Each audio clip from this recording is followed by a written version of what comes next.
Berikut ini kita akan mempelajari teori asal-usul terbentuknya negara. Ini ada 10 teori, 1 teori ketuhanan, 2 teori kenyataan, ketiga teori perjanjian atau kontrak sosial, keempat teori penaklukan, kelima teori alamiah, keenam teori filosofis, ketujuh teori historis, kedelapan teori organis, ke-9 teori patrilineal dan matrilineal, dan terakhir nanti adalah teori kedaluwarsah. Ini ada 10 teori yang akan kita lihat sekilas di dalam sesi ini, di dalam kesempatan ini. Pertama adalah teori ketuhanan. Teori ini ditokohi oleh Thomas Aquinas, ada Agustinus. Teori ini menjelaskan bahwa terjadinya negara memang sudah kehendak Tuhan Yang Maha Esa. Jadi sifatnya the given, sifatnya apa? Takdir ya, atau determinisme religius, sudah takdir, sudah ditentukan dari atas sana. Misalnya kita lihat di pembukaan Undang-Undang Dasar tahun 1945 ada kalimat bahwa negara ini terbentuk atas berkat rahmat Allah dan seterusnya. Ini juga ada teori-teori ketuhanan yang masuk di dalam aspek pembentukan negara kita. Karena kita yakin tidak hanya usaha manusia, tapi juga takdir Allah ikut campur di dalam pembentukan negara Indonesia ini. Berikutnya adalah teori kenyataan. Teori ini menjelaskan, teori ini menganggap bahwa negara itu ada karena memang kenyataan. Artinya berdasarkan syarat tertentu, negara itu memang sudah memenuhinya.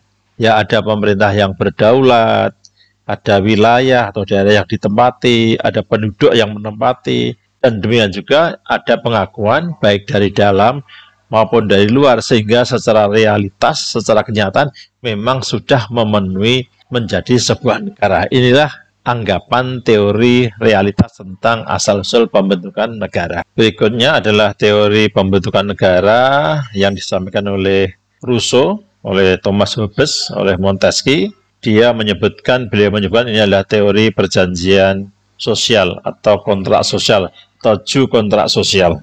Teori kontrak sosial ini menjelaskan atau menganggap bahwa negara itu terbentuk berdasarkan perjanjian bersama. Perjanjian ini dapat terjadi antar individu yang sepakat mendirikan negara ataupun perjanjian antar individu yang menjajah dengan yang dijajah. Sepakat menjadikan negara, terjadilah negara tersebut. Jadi negara ini memang dibentuk berdasarkan sebuah kontrak, sebuah perjanjian dan sosial di mana orang-orang yang menempati wilayah itu. Teori penaklukan ini menjelaskan atau menganggap bahwa negara itu timbul, negara itu ada karena adanya kelompok manusia mengalahkan kelompok manusia yang lain atau penaklukan. Dengan demikian, pembentukan negara dapat terjadi karena proklamasi seperti Indonesia ini, atau peleburan dan penguasaan atau pemberontakan. Jadi teori ini disebut juga teori kekuatan, force theory. Karena dalam teori ini, kekuatan membuat hukum, dan kekuatan itu sendiri adalah pembenaran. Jadi sekali lagi, menurut teori ini, dari kekuatan ini, negara bisa berdiri, bisa dibentuk karena proklamasi, karena peleburan atau fusi atau merger, karena penguasaan, dan juga karena pemberontak. Berikutnya adalah teori alamiah. Teori ini tokohnya Plato, ada Aristoteles, ada Santo Agustinus, ada Thomas Aquinas. Teori ini beranggapan bahwa negara adalah ciptaan alam, karena manusia ini dianggap sebagai makhluk sosial dan juga sekaligus makhluk politik, jadi homo sosialis dan soon politikon. Oleh karena itu, manusia ditakdirkan hidup bernegara.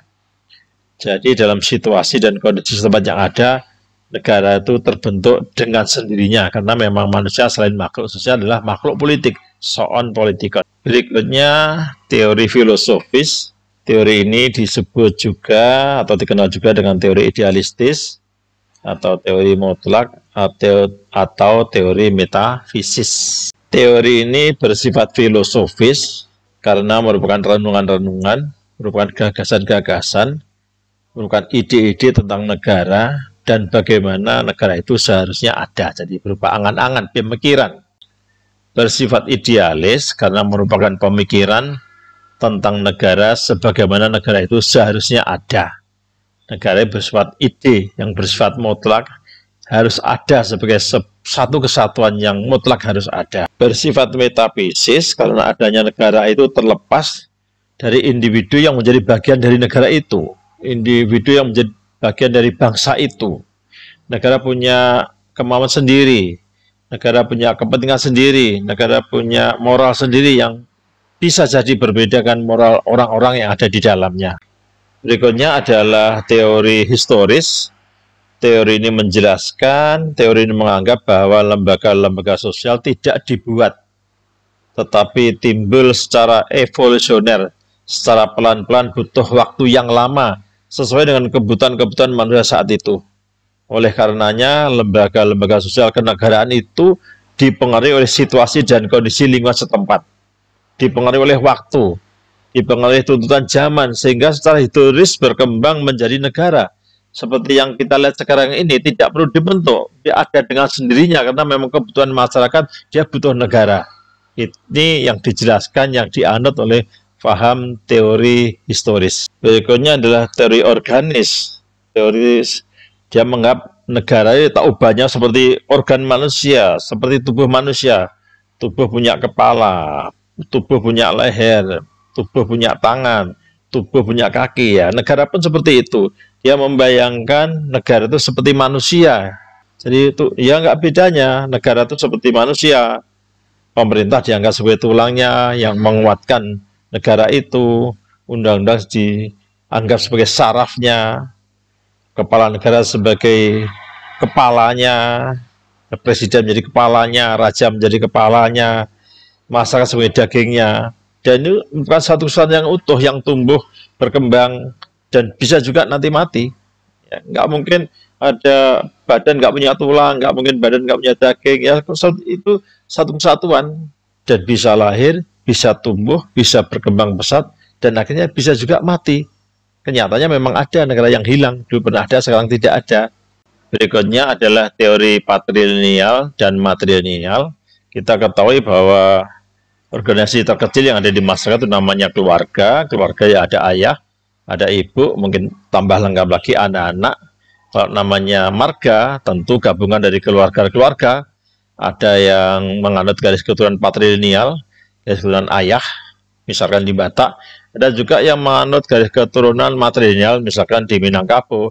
Nah, perkembangan dari marga-marga ini, perkembangan dari garis keturunan patrilineal dan garis keturunan matrilineal inilah cikal bakal yang nantinya akan tumbuh berkembang membentuk sebuah negara. Jadi negara ini terbentuk karena bentuk-bentuk gabungan-gabungan keluarga patrilineal dan keluarga matrilineal. Akhirnya menjadi sebuah negara dan sampai terbentuknya pemerintahan-pemerintahan yang terdesentralisasi. Terakhir adalah teori kadaluarsa. Di sini negara terbentuk karena memang kekuasaan raja sudah kadaluarsa, sudah lama mereka memiliki kerajaan, sudah lama mereka memiliki hak milik. Oleh karena dia berkuasa ya karena kebiasaan. Jadi menurut teori ini, raja berkuasa bukan karena pemilihan Tuhan, karena memang kebiasaan. Biasanya raja berkuasa, ya berkuasalah dia. Karena sudah lama memiliki kerajaan tersebut, akhirnya memiliki hak milik. Inilah yang dianut oleh teori ini.